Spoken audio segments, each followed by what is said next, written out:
Elhamdülillahi vahde. Es-salatu vesselamu ala men la nebiyye ba'de. Esselamu aleyküm ve rahmetullahi ve berekatuhu. Hürmetlik Şarkı Türkistanlık qarindaşlarım. Sizler bilen ekran yüzüde didarlaşqanımdan Allah'a hamd eytiman. Bu qitim men sizler bilen ortaqlaşmoqchi bo'lgan temam Xitoy tajovuzchilarininki Sharqiy Turkistonlik musulmonlarninki haqida o'ynayotgan axborot va tashviqot o'yinlari va buning suiqasdlari haqida kichikgina bir amaliy misolni, ya'ni o'zim duch kelgan, o'zimning beshidan o'tkazgan bir kichikgina bir temani sizlar bilan o'rtoqlashish orqali bu haqda bir oz to'xtalishni muvaffaq ko'rdim. Alloh hammamizning ishlarini xayrli qilib bersin. Mushu Sharqiy Turkiston xalqininki Xitoy tajovuzchilarining zulmidan Allohning yordami bilan inshaalloh pat fursatda qutulishga Alloh muvaffaq qilsin. Bu haqda hammamiz bilamiz, Sharqiy Turkistonda Xitoy tajovuzchilari bizga oz bo'lmagan zulmlarni silishdan sirt bizni o'zaro bir-birimizga dushman qilish. Biz dushmanni o'zimizning ichidan izlash. Mush holatga keltirib qo'yaylik. Buning hammasi Xitoyninki suiqasdlik planlari va o'yinlardan boshqa narsa emas endi. Bu haqda mening amaliy beshimdan o'tgan bir voqea. Mushu 2005-2006 yillari mushu Otishninki Aqtu bağrında Ubul Qasim deydigan bir qarindishimiz bo'lgan. Bu qarindishimiz ham diniy jihatda yetishgan, ham jiq iqtidorli boliti bu. Masalan, boshqalarni tashkillash, ish faoliyat o'rinlashtirish, atrofni, muhitni va o'z yashayotgan jamiyatni tushunish iqtidori endi shu mahalladagi kishilardan bir oz oldiga ketgan endi. Bu qarindishimiz lekin o'zininki hech qanday Xitoy quyrug'ini tutqizmagan. Nurg'un qatam tutib kirgan, 10 kun, 15 kun, 1 oy, 2 oy sulab qo'yib, bu jarayonda hech qanday bundan aloqa bir narsa topolmagan ekan, hech qanday bir ish chiqmagan ekan, buni yana qo'yib turdi. Yana 1 oy, 2 oydan keyin akirib oladi, yana shunday qilib, lekin bundan xotirjam bo'lolmaydi. Xotirjam bo'lolmaydi. Lekin bundan ish topolmaydi. Mana bu vaqtning o'zida bizning ishimizga shunda bir beshimizga kunlar keldi. Yana bu qarindishimiz mushunda Xitoyninki tahdidiga uchrab turayotgan bir mezgilda, o'zi Xitoy buni bostirib yo'qitib o'tmayotgan, xotirjam bo'lolmayotgan bir mezgilda, endi bizning atrofimizdagi ilg'or fikrlik yoshlar o'zaro biz ham shunda bir aloqa muomalada bo'lib turamiz. Shu jarayonda bizning ichimizda bir qarindishimiz bor. Bu o'zi sodiq, ishonchlik, buningda hech qanday gumonlanmaydigan qarindishimizda bu, o'zi yosh. Buning bir aksi bu Xitoyninki, ya'ni bu Gobo deb qo'yamiz, ya'ni shu Anchan, ya'ni bu Jixi nazoratininki, bu Jixi idorasining, ya'ni shu Xitoy Jixi idorasininki nemisida siyosiy bilimda ishlaydigan bir soqchi kisi bor edi. Bu soqchi kisi buningga debdi, "Ukam bir kun kelib, ukam qanday bo'lmasak biz sen bilan qarindoshmiz. Sening kichikkina bir musibatga arziyat qilib qolishingni shaxsan men xohlamayman. Shuning uchun seni ba'zi ishlardan, men o'zim bilgan ishlardan seni ogohlantirib qo'yishni muvaffaq ko'rdim. Shunga mening sana deb qo'ydiganim, Ubul Qasim degan bilan sen ko'p aralashma.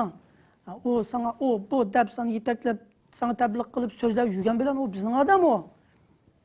Astirtdan biz uchun xizmat qilayotgan, bizningki qo'limizdagi odam o, bizga xizmat qildigan. Oxirsida kelib birli seriymiz, amina o chaqda sen ilinishib qolgan shunga jiraqroq to'g'in oningga degan bir gapni bu qarindishimiz qiliqliqda buning aksi. Shuning bilan bu qarindishimiz kelib bizga deydi. Voy, mush akam menga mushunda dedi ogohlantirib. Ubul Qasim mushu Xitoyninki Xitoy ishlaydi deydi. Bu qanday gapdi bu deb. Shuning bilan bu atrofimizdagi hammalar yosh bolalar. Hamda deyishdiqda tabiiylar. Oy, unda olganda bu aksi bunu yalgan gap qilmaydi. Demek özünün inisiga kuyinib, özünün inisini bir patqaq petib qalmasin, bir xapılık qalmasin deb agahlandırıptı.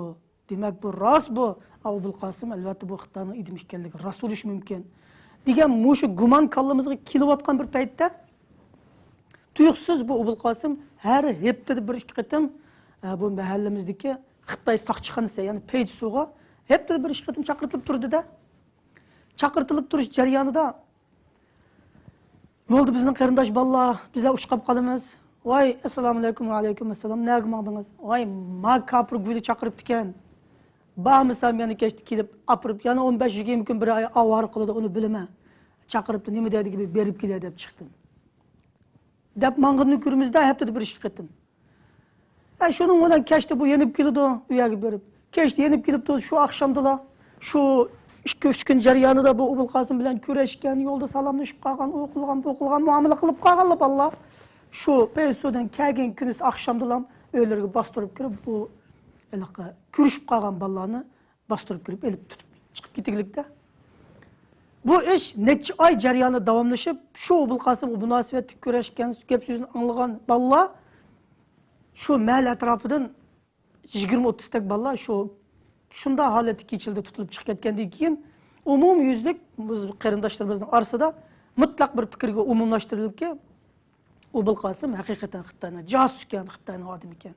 Agar u Xitoyning josusi bo'lmasa, kim bilan ko'rashsa, bu Peysuga ketdi, oqshomda kelib ham shuni tutadi, lekin bu o'zini tutmaydi u. Demak, bu Xitoyning josusi ekan. Deyilgan gap bilan bir necha oylardan keyin shu yurt atrofida buni biladigan, tuniladigan butun musulmonlar jihatdan bu tashlandida, yo'lda uchqigan yerda buni g'isat qaraydigan, haqorat qiladigan, salomga javob bermaydigan, uning bilan ko'rishadigan qo'lmi yo'q. Uning bir illiq boqadigan chiroymi yo'q. Nagil bos yiqilinib, so'qilib, qetib, faqat u tug'an yerda tug'magan. Bu shunda hali chekilinib qoldi. Endi bu qarindishimiz endi keyin tushundik avvallarni shu qadar bir o'zining atrofidagi o'zi ishlangan, o'zining qavmidan, o'zining qarindoshlaridan, o'zining tamomiy atrofidagi muhitdan ayrilib yekkigani qilib qilish bu inson uchun ajoyib bir musibat. Ya'ni o'zi xiyol qilmagan, o'zida asla o sifat bo'lmagan bir josuslik, bir munofiqlik illati bilan qorilinib, yolg'iz tashlanib qilish endi bu insonga nisbatan ajoyib bir haqorat. Bu ajoyib bir ig'ir bir musibat bu. Mana bu qarindishimizni Xitoy tajovuzchilari unumli holatda o'zining atrofidagi qarindoshlaridan ayirib tashlagan. Allohning irodasi shu, bir yilga bormadi bu Abul Qasım qarindishimiz yurak kesili bilan vafot etib ketdi. Endi balkim bu yurak kesili bilan vafot etib ketishi ham men o'ylaymanki, bu bir sabab. Allohning irodasi shu. Bu sabab faqat shu Xitoyninki ash qarindishimizni bizdan ayirib tashlashi, bizga ishlatgan yili taktika shu axborot uyonlari, siyosiy tashviqot uyonlarininki qurbon bo'lib ketdi qarindishimiz. Demak, o'zimizdan mana shunday, o'z ichimizdan. Endi Allohning fazli bilan biz hijrat qilib o'zimizga chiqdik. Bu yerga chiqqandan keyin atrofimizga shunday qarasak, endi bu Xitoyda qolib qoldimi bu desak, bu Xitoyninki axborot tashviqot uyonlari, bu siyosiy hili-nayranglari mana bu Turkiyaga ham biz bilan shu erishib keldi bu. Endi mushada shunda diqqat qiladigan bo'lsak, atrofimizda nurg'un kishilarni ko'ryapmiz. Uning fikri shunday bizga o'xshamagan ekan, bu josus, bu Xitoyning odami bo'lishi mumkin bu. Bu sotqin bo'lishi mumkin bu. Bu Xitoyga ishlaydigan bo'lishi mumkin. Bu gumonlar avjib ketayotgan. Hatta biraz bir yerda shunday bir behuda 100 lira yoki 200 lira pulni xajlab qolsa, yoki bir yerga 1 ming lira pulni iyon qilib qolsa bo'ldi. Voy, bu nereden keldi bunun pul? Demek bu Xitoyning josus olmasa bu pulni nereden topadi bu? Allohdan qo'rqish kerakki. Hatta shuningdek o'zaro bir-biriga shunday bir yomon raddiya berishib, bir haq ustida izlanish jarayonida ham bu raddiya voy sen Xitoyning josusi, u Xitoyning josusi, Pukunning josus, Pustani munofiq. Mana shu Xitoyninki, shu yili nayranglari, shu tashviqot axborot uyonlariga biz mana shu Turkiyada turib yili ham o'ynayotimiz qarindoshlarimiz. Bir-birimizni josus, xoin, sotqin, munofiq yeta bu. vatanlarimizda nurg'unlagan iymoni erkak qarindoshlarimizni mana bu axborot, tashviqot, siyosiy o'yinlar orqali bizdan ayirib tashlab, ana shunday yurak kasallari bilan, ana shunday bir vijdoniy azob bilan ashning o'lib ketishiga sabab bo'layotgan o'yinlar yeta qarindoshlarim. Endi bu yerda ham bu o'yinlarning qurboni bo'lib ketmayli.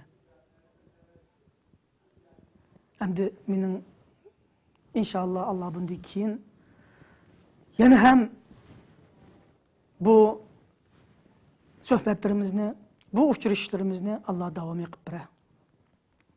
Oxirida Allohdan bizdek mushunda mazlum, Allohdan boshqa hech qanday bir tayong'uchisi, bir yuylanguvchisi, boshpanoyi bo'lmagan bizdek bir mazlum Sharqiy Turkistonliklarningki ichiga axborot, tashviqot o'yinlari orqali ziddiyat fitna urug'ini chechayotgan mushu haqiqiy jasus, haqiqiy munofiqlarga Alloh kifoya qilsin. Bularni Alloh halok qilsin. Bizni yurtlarimizdan, vatanlarimizdan, ota-onamizdan, ahli farzand, ayol bolalarimizdan, qarindoshlarimizdan, urug' tuqqanlarimizdan, biz yaxshi ko'rgan va bizni yaxshi ko'rgan shu tamomiy musulmonlardan, musulmon bizni tushunishadigan musulmonlar qarindoshlarimizdan bizni ayirib etgan, bizni ayrilishga majbur qilgan tajovuzchi, kofir, mulhid, mushrik, tamomiy illatlar tepiladigan, din dushmanlarida tepiladigan alomatlarning hammasi tepiladigan Xitoy tajovuzchilarini Alloh halok qilib etsin. Bizni farzandlarimizdan ayirganlarni Alloh ayirib etsin, ularni farzandlaridan, bizni ota-ona farzandlarimizdan, ayollarimizdan, vatanlarimizdan ayirib etganlarni Alloh ham shuningdan ayirib etsin. Alloh hammamizning ishlariga utuq, barakat, g'alaba, nusrat versin. Allah Sharqiy Turkiston xalqini bu zulmdan pok fursatda qutuldirsin. Assalomu alaykum va rahmatullohi va barakatuh.